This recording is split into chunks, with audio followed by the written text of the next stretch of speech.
ओम श्री गणेशाय नमः। अथ श्री पंचमुखी हनुमत कवच विनियोगः। ओम अस्य श्री पंचमुखी हनुमत कवच स्तोत्रस्य श्रीरामचंद्र ऋषिः अनुष्टुप् छन्दः। श्रीरामचंद्रो देवता, सीता इति बीजं, हनुमानिति शक्तिः। हनुमत प्रीत्यर्थे जपे विनियोगः। अथ ध्यानम्। वन्दे वानर नारसिंह खगराट् क्रोडाश्ववक्त्रान्वितं दिव्यालङ्करणं त्रिपञ्चनयनं देदीप्यमानं रुचां हस्ताब्जैरसिखेटपुस्तकसुधा कुम्भाङ्कुशाद्रिमहलं खट्वाङ्गं फणिभूरुहं दशभुजं सर्वारिवीरापहं। श्रीरामदूताय आञ्जनेयाय वायुपुत्राय महाबलाय सीताशोकनिवारणाय महाबलप्रचण्डाय लङ्कापुरी दहनाय फाल्गुनसखाय कोलाहल सकल ब्रह्मांड विश्वरूपाय सप्तसमुद्रान्तराललङ्घिताय पिङ्गलनयनायामित विक्रमाय सूर्यबिम्बफल सेवाधिष्ठित पराक्रमाय संजीवन्या अंगदलक्ष्मण महाकपिसैन्य प्राणदात्रे दशग्रीव विद्वंसनाय रामेष्टाय सीता सहित रामचंद्रवर प्रसादाय षट्प्रयोगागम पंचमुखी हनुमन मंत्र जपे विनियोगः। ओम हरिमर्कटमर्कटाय स्वाहा। ओम हरिमर्कटमर्कटाय वं वं वं वं वं वषट् स्वाहा। ओम हरिमर्कटमर्कटाय फं फं फं फं फं फट् स्वाहा। ओम हरिमर्कटमर्कटाय खं खं खं खं खं मारणाय स्वाहा। ओम हरिमर्कटमर्कटाय ठं ठं ठं ठं ठं स्तंभराय स्वाहा। ओम हरिमर्कटमर्कटाय डं डं डं डं डं आकर्षणाय सकल संपत्कराय पंचमुखी वीर हनुमते स्वाहा। ओम ढं ढं ढं ढं ढं कूर्ममूर्तये पंचमुखी हनुमते पारयंत्र तंत्रोच्चाटनाय स्वाहा। कं खं गं घं ङं चं छं जं झं यं टं ठं डं ढं णं तं थं दं धं नं पं फं बं भं मं यं रं लं वं शं सं शं हं शं स्वाहा इति दिग्बन्धः। ओम पूर्वकपिमुखाय पंचमुखी हनुमते ठं ठं ठं ठं ठं सकल शत्रु संहरणाय स्वाहा। ओम दक्षिणमुखाय पंचमुखी हनुमते करारवदनाय नरसिंहाय ह्रां ह्रां ह्रां ह्रां ह्रां सकल भूत प्रेत दमनाय स्वाहा। ओम पश्चिम मुखाय गरुडासनाय पंचमुखी वीर हनुमते मम मम मम मम मम सकल विषहराय स्वाहा।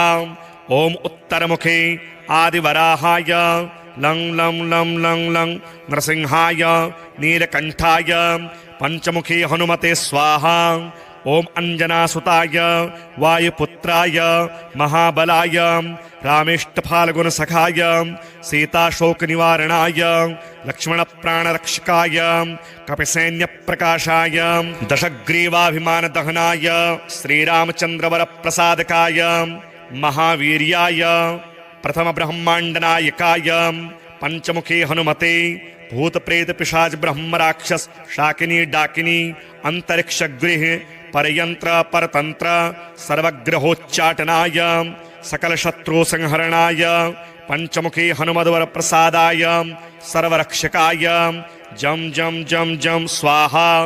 पठित्वेदं तु कवचं महान्तं कवचं पठेत् एकवारं पठे नित्यं सर्वशत्रुनिवारणं द्विवारं तो पठे नित्यं पुत्रपौत्र प्रवर्धनं त्रिवारं पठते नित्यं सर्वसंपत्करं परं चतुर्वारं पठे नित्यं सर्वमर्त्यवशंकरं पंचवारं पठे नित्यं सर्वरोगनिवारणं षड्वारं तो पठे नित्यं सर्वदेववशीकरं सप्तवारं पठे नित्यं सर्वकामार्थसिद्धिदम् अष्टवारं पठे नित्यं सर्वसौभाग्यदायकं नववारं पठे नित्यं सर्वैश्वर्यप्रदायकं दशवारं पठेन्नित्यं त्रैलोक्यज्ञानदर्शनम् एकादशं पठेन्नित्यं सर्वसिद्धिं लभेन्नरः कवचं स्मृतिमात्रेण महालक्ष्मी फलप्रदम् तस्माच्च प्रयता भाव्यं कार्यं हनुमतः प्रियम् श्री शनि भार्या एवं शनि स्तोत्रम्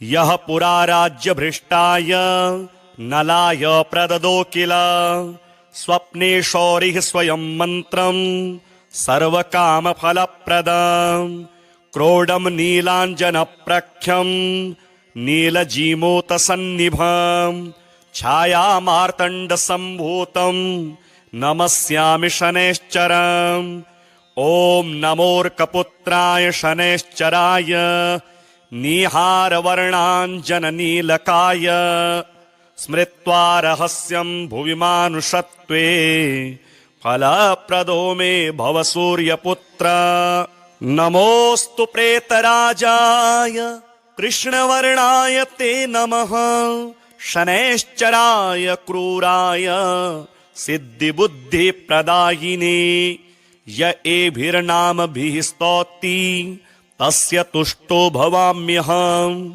मामकानां भयं तस्य स्वप्नेष्वपि न जायते गार्गेयकौशिकस्यापि पिप्पलादो महामुनिः शनैश्चरकृता पीडा न भवति कदाचन क्रोडस्तु पिङ्गलो बभ्रुः कृष्णो रौद्रोऽन्तको यमः शौरिः शनैश्चरो मन्दः पिप्पलादेन संयुतः एतानि शनिनामानि प्रातरुत्थाय यः पठेत् तस्य शौरेः कृता पीडा न भवति कदाचन ध्वजनी धामनी चैव कंकाली कलहप्रिया कलही कंटकी चापि अजा महिषी तुरंगमा नामानि शनि भार्याह्या नित्यं जपति यः पुमान् तस्य दुःखा विनश्यन्ति सुख सौभाग्यं वर्धते अथ श्री महाकाल शनि मृत्युंजय स्तोत्रम् अथ ध्यानम् नीलाद्रिशोभाञ्चित दिव्यमूर्तिः खड्गी त्रिदण्डी शरचापहस्तः शम्भुर्महाकाल शनिः पुरारिर् जयत्यशेषासुरनाशकारी अथ विनियोगः ॐ अस्य श्री महाकाल शनि मृत्युंजय स्तोत्र मंत्रस्य पिप्पलादि ऋषिरनुष्टुप् छन्दो महाकाल शनिर्देवता संबीजमायसो शक्तिः कालपुरुषायेति कीलकम् ममाकालापमृत्युनिवारणार्थे पाठे विनियोगः ॐ महाकाल शनि मृत्युंजयाय नमः नीलाद्रिशोभाञ्चित दिव्यमूर्तिः खड्गो त्रिदण्डी शरचापहस्तः शम्भुर्महाकाल शनिः पुरारिर् जयत्यशेषासुरनाशकारी मेरुपृष्ठे समासीनं सामरस्ये स्थितं शिवं प्रणम्य शिरसा गौरी पृच्छति स्म जगद्धितं पार्वत्युवाच भगवन् देवदेवेश भक्तानुग्रहकारकम् अल्पमृत्यो विनाशाय यत्त्वया पूर्वसूचितं तदेव त्वं महाबाहो लोकानां हितकारकं तव मूर्ति प्रभेदस्य महाकालस्य साम्प्रतं शनेर्मृत्युञ्जय स्तोत्रं ब्रूहि मे नेत्रजन्मनः अकाल मृत्युहरणम् अपमृत्यो निवारणं शनिमन्त्र प्रभेदायै तैर्युक्तं यत्स्तवं शुभं प्रतिनाम चतुर्थन्त नमोन्तं मानुनायुतं श्रीशंकर उवाच नित्ये प्रियतमे गौरी सर्वलोकहिते रते गुह्याद्गुह्यतमं दिव्यं सर्वलोकोपकारकं शनिमृत्युञ्जय स्तोत्रं प्रवक्ष्यामि तवधुना सर्वमङ्गलमाङ्गल्यं सर्वशत्रुविमर्दनं सर्वरोगप्रशमनं सर्वापद्विनिवारणं शरीरारोग्यकरणम् आयुर्वृद्धिकरं नृणाम् यदि भक्तासि मे गौरी गोपनीयं प्रयत्नतः गोपितं सर्वतन्त्रेषु तच्छृणुष्व महेश्वरीं ऋषिन्यासं करन्यासं देहन्यासं समाचरेत् महोग्रं मूर्ध्नि विन्यस्य मुखे वैवस्वतं न्यसेत् गले तु विन्यसेन मन्दं बाहोर्मग्राहं न्यसेत् हृदि न्यसेन महाकालं गुह्ये कृशतनुं न्यसेत् जान्वों नटुच्चरं न्यस्य पादयोस्तु शनैश्चरम् एवं न्यासविधि कृत्वा पश्चात्कालात्मनः शनेः न्यासं ध्यानं प्रवक्ष्यामि शनौ शार्वा पठेन्नरः कल्पादियुगभेदाश्च कराङ्गन्यासरूपिणः कालात्मनो न्यसेद्गात्रे मृत्युञ्जय नमोऽस्तु ते मन्वन्तराणि सर्वाणि महाकालस्वरूपिणः भावयेत् प्रतिप्रत्यङ्गे महाकालाय ते नमः भावयेत् प्रभवाद्यब्दान् शीर्षे कालजिते नमः नमस्ते नित्यसेव्याय विन्यसेदयने ब्रवोः सौरगे च नमस्तेस्तु गण्डयोर्विन्यसेद्रतून् श्रावणं भावयेत् दक्षिणोर्नमः कृष्णनिभाय च महोग्राय नमो भार्दं तथा श्रवणयोर्न्यसेत् नमो वै दुर्निरीक्ष्याय चाश्विनं विन्यसेन्मुखे नमो नीलमयूखाय ग्रीवायां कार्तिकं न्यसेत् मार्गशीर्ष न्यसेत् बाह्वोर्महारौद्राय ते नमः ऊर्ध्वलोकनिवासाय पौषं तु हृदये न्यसेत् नमः कालप्रबोधाय माघं वै चोदरे न्यसेत् मन्दगाय नमो मेढे न्यसेर्द्वारफाल्गुनं तथा ऊर्वोर्न्यसेत् चैत्रमासं नमः शिवो स्वभाव च वैशाखं विन्यसेज्जान्वर्नमः संवर्तकाय च जङ्घयोर्भावज्येष्ठं भैरवाय नमस्तथा आषाढं पद्योश्चैव शनये च नमस्तथा कृष्णपक्षं च क्रूराय नमः आपादमस्तके न्यसेदाशीर्षपादान्ते शुक्लपक्षं ग्रहाय च नयसेन्मूलं पादयोश्च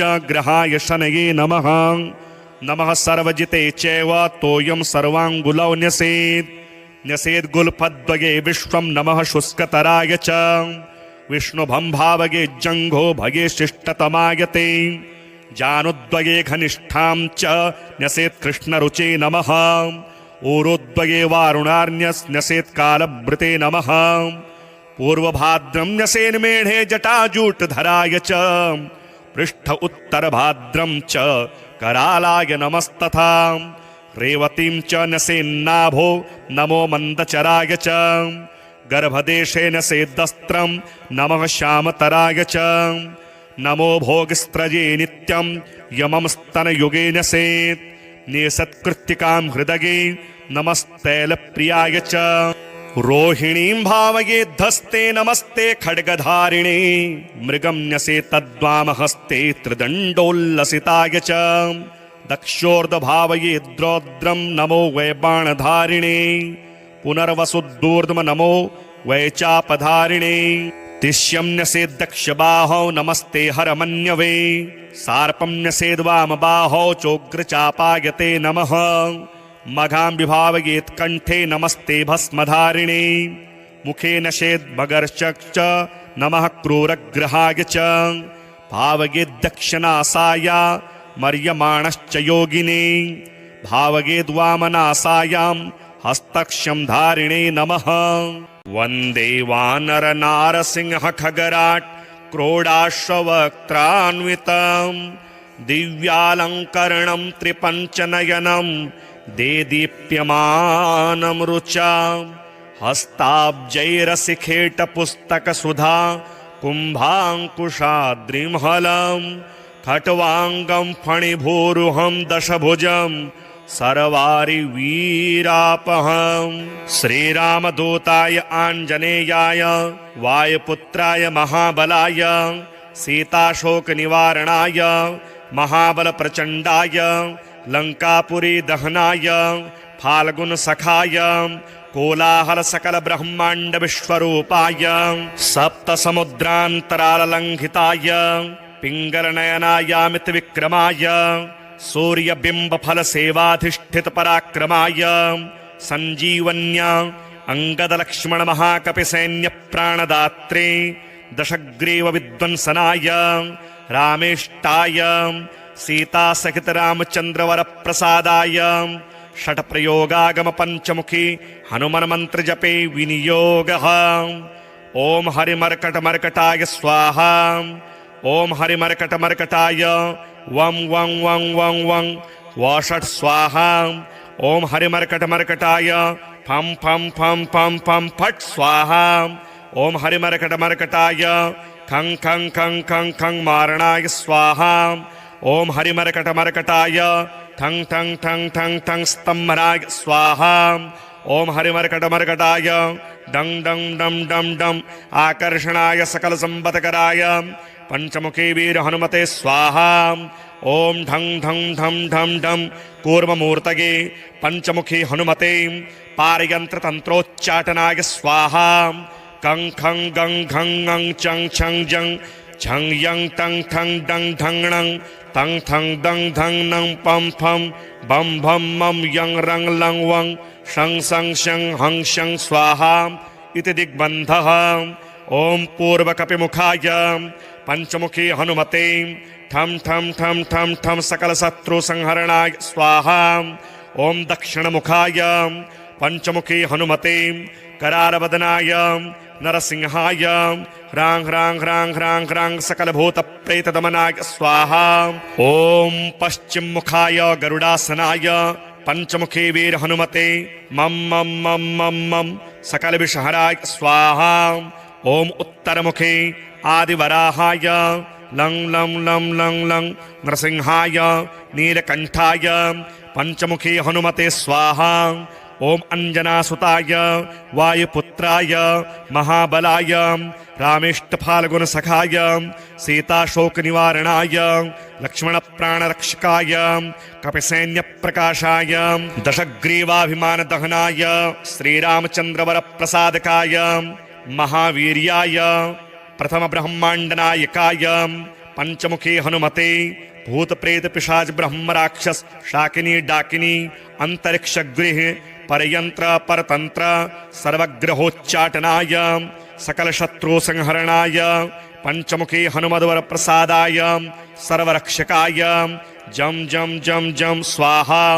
पठित्वेदं तु कवचं महान्तं कवचं पठेत् एकवारं पठे नित्यं सर्वशत्रुनिवारणं द्विवारं तो पठे नित्यं पुत्रपौत्र प्रवर्धनं त्रिवारं पठते नित्यं सर्वसम्पत्करं परं चतुर्वारं पठे नित्यं सर्वमर्त्यवशङ्करं पंचवारं पठे नित्यं सर्वरोगनिवारणं षड्वारं तो पठे नित्यं सर्वदेववशीकरं सप्तवारं पठे नित्यं सर्वकामार्थसिद्धिदम् अष्टवारं पठे नित्यं सर्वसौभाग्यदायकं नववारं पठे नित्यं सर्वैश्वर्यप्रदायकं दशवारं पठे नित्यं त्रैलोक्यज्ञानदर्शनम् एकादशं पठे नित्यं सर्वसिद्धिं लभेन्नरः कवचं स्मृतिमात्रेण महालक्ष्मी फलप्रदम् तस्माच्च प्रयता भाव्यं कार्यं हनुमतः प्रिय।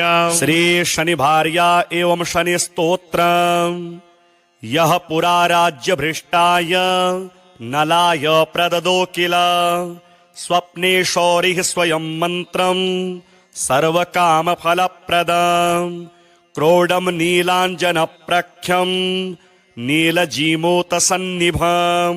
छायामार्तण्डसम्भूतं नमस्यामि शनैश्चरम्।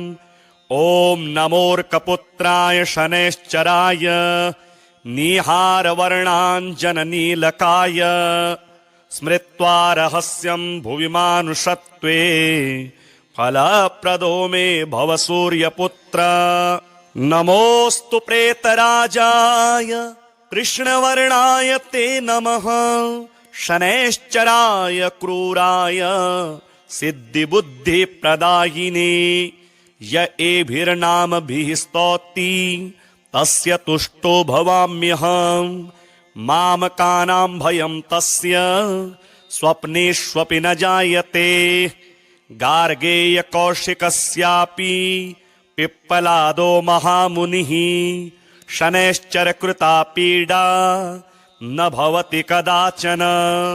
क्रोडस्तु पिङ्गलो बभ्रुः कृष्णो रौद्रोऽन्तको यमः शौरिः शनैश्चरो मन्दः पिप्पलादेन संयुतः।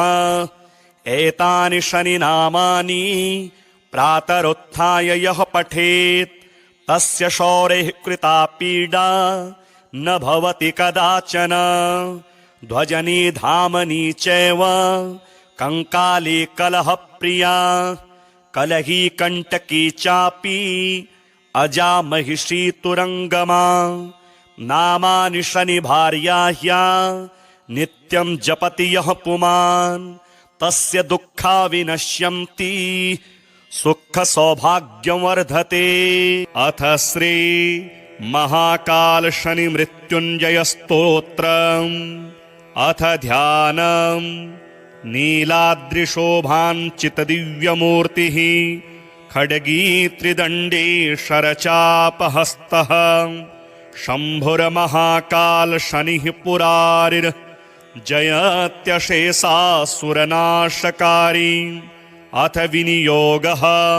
ॐ अस्य श्री महाकाल शनि मृत्युंजय स्तोत्र मंत्रस्य पिप्पलादि ऋषिरनुष्टुप् छन्दो महाकाल शनिर्देवता संबीजमायसो शक्तिः कालपुरुषायेति कीलकम् ममाकालापमृत्युनिवारणार्थे पाठे विनियोगः।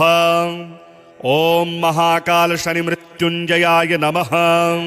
नीलाद्रिशोभाञ्चित दिव्यमूर्तिः खड्गो त्रिदण्डी शरचापहस्तः शम्भुर्महाकाल शनिः पुरारिर् जयत्यशेषासुरनाशकारी।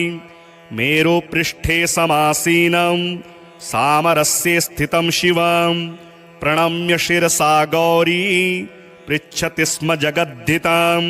पार्वत्युवाच भगवन् देवदेवेश भक्तानुग्रहकारकम् अल्पमृत्यो विनाशाय यत्त्वया पूर्वसूचितं तदेव त्वं महाबाहो लोकानां हितकारकम्। तव मूर्ति प्रभेदस्य महाकालस्य साम्प्रतं शनेर्मृत्युञ्जय स्तोत्रं ब्रूहि मे नेत्रजन्मनः।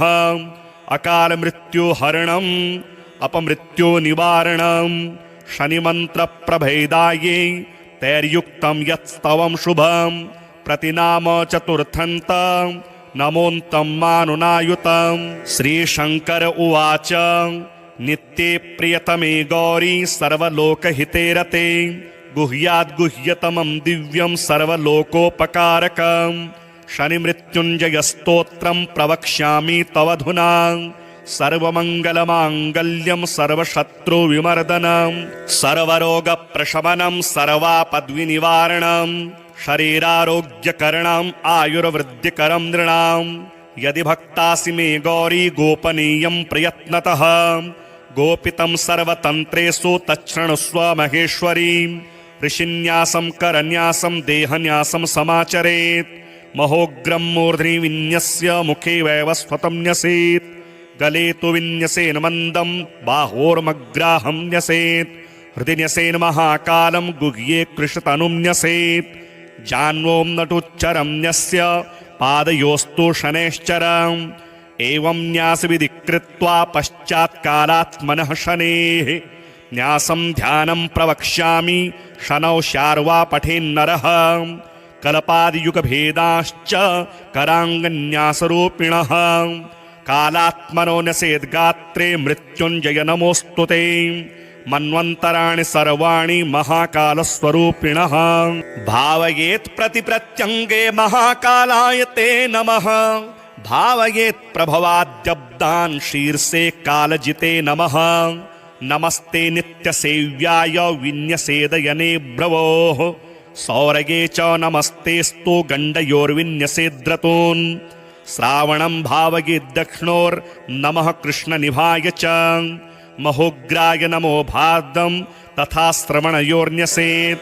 नमो वै दुर्निरीक्षाय चाश्विनं विन्यसेन्मुखे नमो नीलमयूखाय ग्रीवायां कार्तिकं न्यसेत् मार्गशीर्ष न्यसेत् बाह्वोर्महारौद्राय ते नमः ऊर्ध्वलोकनिवासाय पौषं तु हृदये न्यसेत् नमः कालप्रबोधाय माघं वैचोदरे न्यसेत् मन्दगाय नमो मेढे न्यसेर्द्वारफाल्गुनं तथा ऊर्वोर्न्यसेत् चैत्रमासं नमः शिवो स्वभाव च वैशाखं विन्यसेज्जान्वर्नमः संवर्तकाय च जङ्घयोर्भावज्येष्ठं भैरवाय नमस्तथा आषाढं पद्योश्चैव शनगे च नमस्तथा कृष्णपक्षं च क्रूराय नमः आपादमस्तके न्यसेदाशीर्षपादां ते शुक्लपक्षं ग्रहाय च नयसेन्मूलं पादयोश्च ग्रहाय शनये नमः नमः सर्वजिते चैव तोयं सर्वाङ्गुलौ न्यसेत् न्यसेद्गुल्फद्वये विश्वं नमः शुष्कतराय च विष्णुभं जङ्घो भगे शिष्टतमाय ते जानुद्वये घनिष्ठां च न्यसेत् कृष्णरुचे नमः ऊरोद्वये वारुणार्ण्यस्न्यसेत् कालभृते नमः पूर्वभाद्रं न्यसेन्मेढे जटाजूटधराय च पृष्ठ उत्तरभाद्रं च करालाय नमस्तथा रेवतीं च न्यसेन्नाभो नमो मन्दचराय च गर्भदेशे न्यसेद्दस्त्रं नमः श्यामतराय च नमो भोगस्त्रजे नित्यं यमं स्तनयुगे न्यसेत् नेसत्कृत्तिकां हृदये नमस्तैलप्रियाय च रोहिणीं भावयेद्धस्ते नमस्ते खड्गधारिणे मृगं न्यसेत्तद्वामहस्ते त्रिदण्डोल्लसिताय च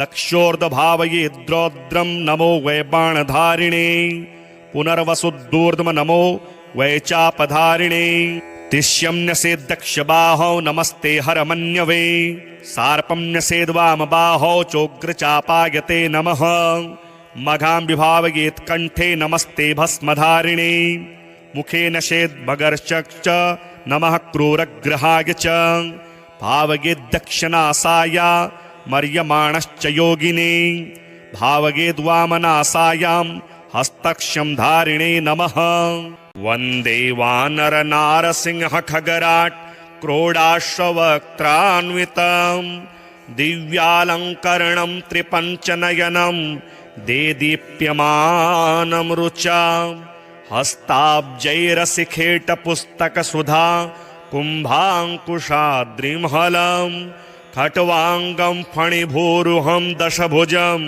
सर्वारिवीरापहं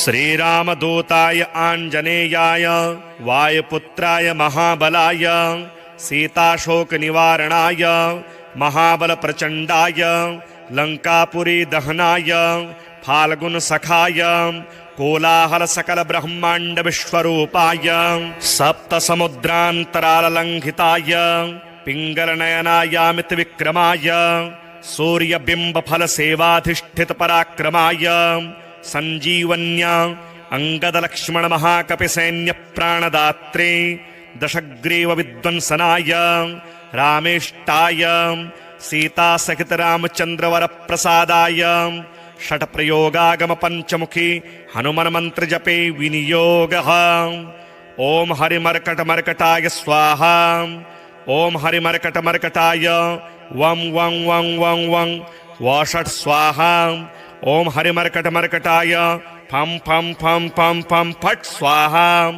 ॐ हरिमर्कटमर्कटाय खं खं खं खं खं मारणाय स्वाहा ॐ हरिमर्कटमर्कटाय ठं ठं ठं ठं ठं स्तम्भराय स्वाहा ॐ हरिमर्कटमर्कटाय डं डं डं डं डं आकर्षणाय सकलसम्पत्कराय पंचमुखी वीर हनुमते स्वाहा ॐ ढं ढं ढं ढं ढं कूर्ममूर्तये पंचमुखी हनुमते पारयन्त्रतन्त्रोच्चाटनाय स्वाहा कं खं गं घं ङं चं छं जं झं यं टं ठं डं ढं णं तं थं दं धं नं पं फं बं भं मं यं रं लं वं शं सं शं हं शं स्वाहा इति दिग्बन्धः ॐ पूर्वकपिमुखाय पंचमुखी हनुमते ठम ठम ठम ठम ठम सकल शत्रु संहरणाय स्वाहा।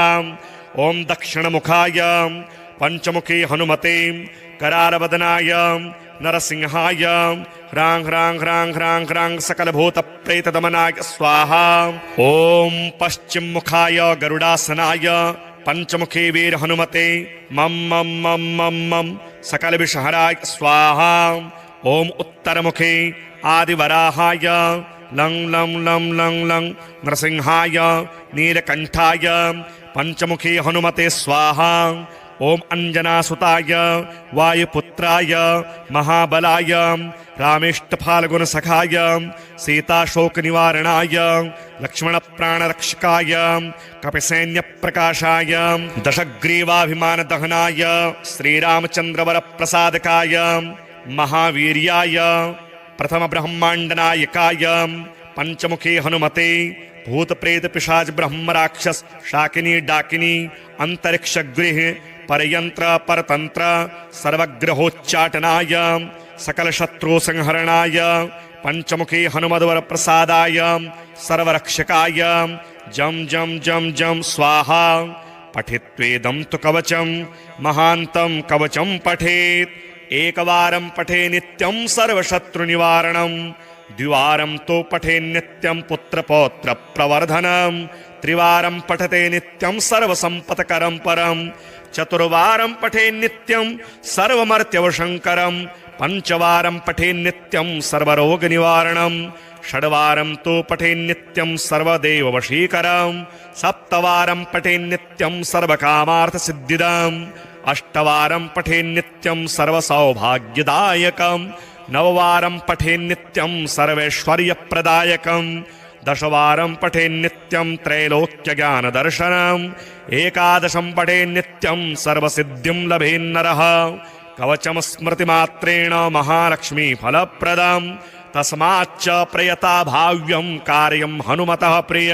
श्री शनि भार्या एवं शनि स्तोत्रम् यह पुरा राज्य भ्रष्टाय नलाय प्रददो किल स्वप्ने शौरिः स्वयं मंत्रं सर्वकाम फलप्रदं क्रोडं नीलांजन प्रख्यं नीलजीमूत सन्निभं छाया मार्तंड संभूतं नमस्यामि शनैश्चरम्।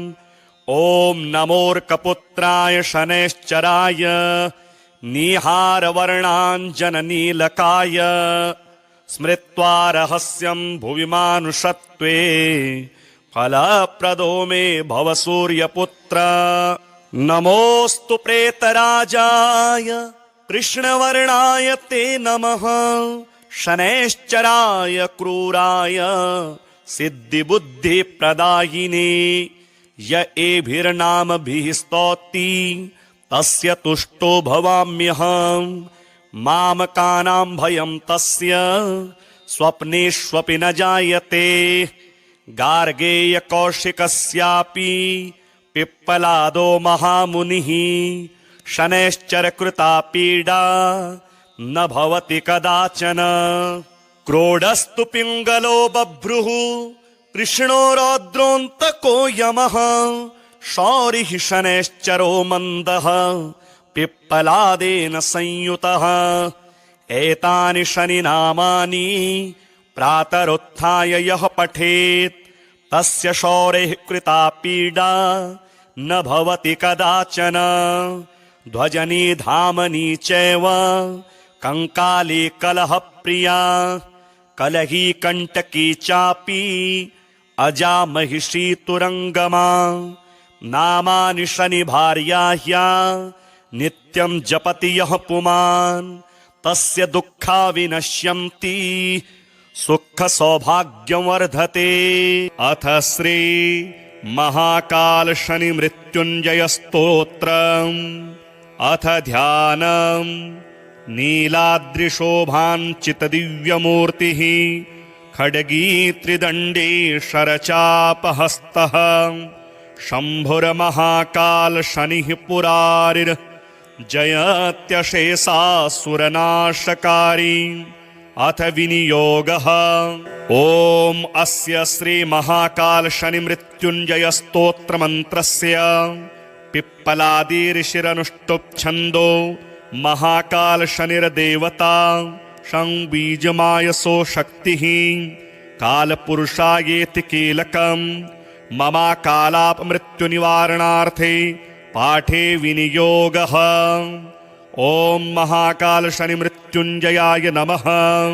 नीलाद्रिशोभाञ्चित दिव्यमूर्तिः खड्गो त्रिदण्डी शरचापहस्तः शम्भुर्महाकाल शनिः पुरारिर्जयत्यशेषासुरनाशकारी मेरुपृष्ठे समासीनं सामरस्ये स्थितं शिवं प्रणम्य शिरसा गौरी पृच्छति स्म जगद्धितं। पार्वत्युवाच भगवन् देवदेवेश भक्तानुग्रहकारकम् अल्पमृत्यो विनाशाय यत्त्वया पूर्वसूचितं तदेव त्वं महाबाहो लोकानां हितकारकं। तव मूर्ति प्रभेदस्य महाकालस्य साम्प्रतं शनेर्मृत्युञ्जयस्तोत्रं ब्रूहि मे नेत्रजन्मनः। अकाल मृत्युहरणम् अपमृत्युनिवारणं शनिमन्त्रप्रभेदायै तैर्युक्तं यत्स्तवं शुभं प्रतिनाम चतुर्थन्त नमोऽन्तं मानुनायुतं। श्रीशङ्कर उवाच नित्ये प्रियतमे गौरी सर्वलोकहिते रते गुह्याद्गुह्यतमं दिव्यं सर्वलोकोपकारकं शनिमृत्युञ्जयस्तोत्रं प्रवक्ष्यामि तवधुना। सर्वमङ्गलमाङ्गल्यं सर्वशत्रुविमर्दनं सर्वरोगप्रशमनं सर्वापद्विनिवारणं शरीरारोग्यकरणम् आयुर्वृद्धिकरं नृणां। यदि भक्तासि मे गौरी गोपनीयं प्रयत्नतः गोपितं सर्वतन्त्रेषु तच्छृणुस्व महेश्वरीं। ऋषिन्यासं करन्यासं देहन्यासं समाचरेत् महोग्रं मूर्ध्नि विन्यस्य मुखे वैवस्वतं न्यसेत् गले तु विन्यसेन मन्दं बाहोर्मग्राहं न्यसेत् हृदि न्यसेन महाकालं गुह्ये कृशतनुं न्यसेत् जान्वों नटुच्चरं न्यस्य पादयोस्तु शनैश्चरम् एवं न्यासविधि कृत्वा पश्चात्कालात्मनः शनेः न्यासं ध्यानं प्रवक्ष्यामि शनौ शार्वा पठेन्नरः। कल्पादियुगभेदाश्च कराङ्गन्यासरूपिणः कालात्मनो न्यसेद्गात्रे मृत्युञ्जय नमोऽस्तु ते। मन्वन्तराणि सर्वाणि महाकालस्वरूपिणः भावयेत् प्रतिप्रत्यङ्गे महाकालाय ते नमः। भावयेत् प्रभवाद्यब्दान् शीर्षे कालजिते नमः। नमस्ते नित्यसेव्याय विन्यसेदयने ब्रवोः सौरगे च नमस्तेस्तु गण्डयोर्विन्यसेद्रतून्। श्रावणं भावयेद्दक्षिणोर्नमः कृष्णनिभाय च महोग्राय नमो भाद्रं तथा श्रवणयोर्न्यसेत्। नमो वै दुर्निरीक्ष्याय चाश्विनं विन्यसेन्मुखे नमो नीलमयूखाय ग्रीवायां कार्तिकं न्यसेत्। मार्गशीर्ष न्यसेत् बाह्वोर्महारौद्राय ते नमः। ऊर्ध्वलोकनिवासाय पौषं तु हृदये न्यसेत्। नमः कालप्रबोधाय माघं वैचोदरे न्यसेत्। मन्दगाय नमो मेढे न्यसेर्द्वारफाल्गुनं तथा ऊर्वोर्न्यसेत् चैत्रमासं नमः शिवो स्वभाव च। वैशाखं विन्यसेज्जान्वर्नमः संवर्तकाय च। जङ्घयोर्भावज्येष्ठं भैरवाय नमस्तथा। आषाढं पद्योश्चैव शनये च नमस्तथा। कृष्णपक्षं च क्रूराय नमः आपादमस्तके न्यसेदाशीर्षपादान्ते शुक्लपक्षं ग्रहाय च। नयसेन्मूलं पादयोश्च ग्रहाय शनये नमः। नमः सर्वजिते चैव तोयं सर्वाङ्गुलौ न्यसेत्। न्यसेद्गुल्फद्वये विश्वं नमः शुष्कतराय च। विष्णुभं भावगे जङ्घो भगे शिष्टतमाय ते। जानुद्वये घनिष्ठां च न्यसेत् कृष्णरुचे नमः। ऊरुद्वये वारुणार्ण्यस् न्यसेत् कालभृते नमः। पूर्वभाद्रं न्यसेन्मेढे जटाजूटधराय च पृष्ठ उत्तरभाद्रं च करालाय नमस्तथा रेवतीं च न्यसेन्नाभो नमो मन्दचराय च गर्भदेशे न्यसेद्दस्त्रं नमः श्यामतराय च नमो भोगस्त्रजे नित्यं यमं स्तनयुगे न्यसेत् निसत्कृत्तिकां हृदये नमस्तैलप्रियाय च रोहिणीं भावयेद्धस्ते नमस्ते खड्गधारिणे मृगं न्यसेत्तद्वामहस्ते त्रिदण्डोल्लसिताय च दक्षोर्ध्वभावयेद्रौद्रं नमो वै बाणधारिणे पुनर्वसुदूर्ध्व नमो वै चापधारिणे तिष्यं न्यसेद्दक्षबाहौ नमस्ते हरमन्यवे सार्पं न्यसेद्वामबाहौ चोग्रचापायते नमः मघां विभावयेत्कण्ठे नमस्ते भस्मधारिणे मुखे न्यसेद्भगर्चश्च नमः क्रूरग्रहाय च भावयेद्दक्षिणासाया मर्यमाणश्च योगिने भावयेद्वामनासायां हस्तक्षं धारिणे नमः।